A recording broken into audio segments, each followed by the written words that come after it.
You know that weird time between Christmas and New Year's, when the world seems to blur into one long nap? It feels like people are more likely to go viral for sleepwalking than for actual news. Absolutely. It's like everyone is running on leftover pie and half-remembered resolutions. Even the wildest stories barely make a blip because, let's face it, nobody's trading their cat videos for doom scrolling right now. That sense of collective distraction actually set the stage for the weird little headlines that tried but mostly failed to go big over those few days. The usual suspects were still at it, just with fewer eyeballs watching. Yeah, and the funny thing is, even when leaders or movements made news, it was like shouting into a snowstorm. The memes and outrage kind of fizzled faster than you could say holiday hangover. Speaking of political noise that almost got lost in the shuffle, did you catch all the foundation laying and speech making? India's Congress Foundation Day brought out the flag waving, and of course, some classic nostalgia. What surprised me most is how quickly the conversation turned from party history to cricket.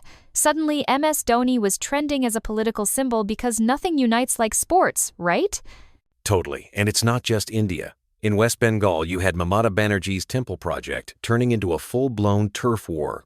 It was less about faith and more about political chess land swaps, public money, and endless accusations.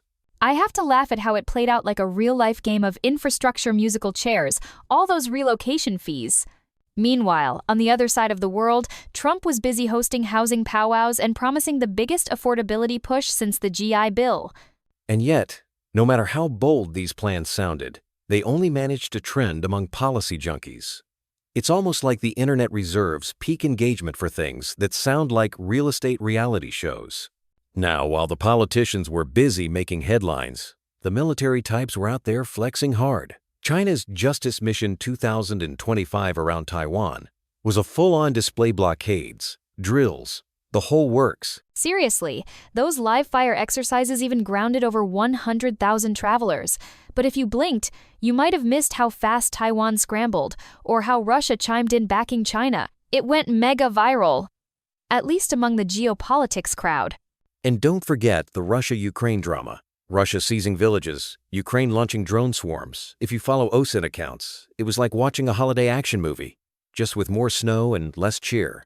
You know, the US even got in on the action with that Venezuela strike. Trump's announcement made it sound like the world's biggest New Year's Eve fireworks show, only with more sanctions and less confetti. Leaping from global chess games back to the everyday, the social sphere didn't exactly quiet down. Nick Fuentes making a scene at TPUSA. He gets booted, someone records it, and suddenly it's everywhere for about 24 hours.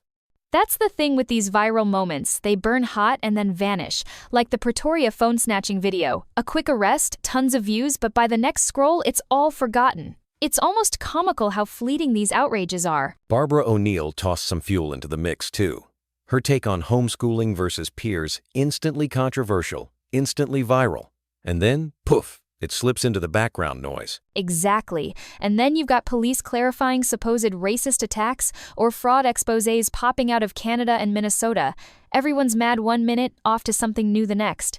Outrage fatigue is real. So, after all that, I have to ask, does any of it really stick?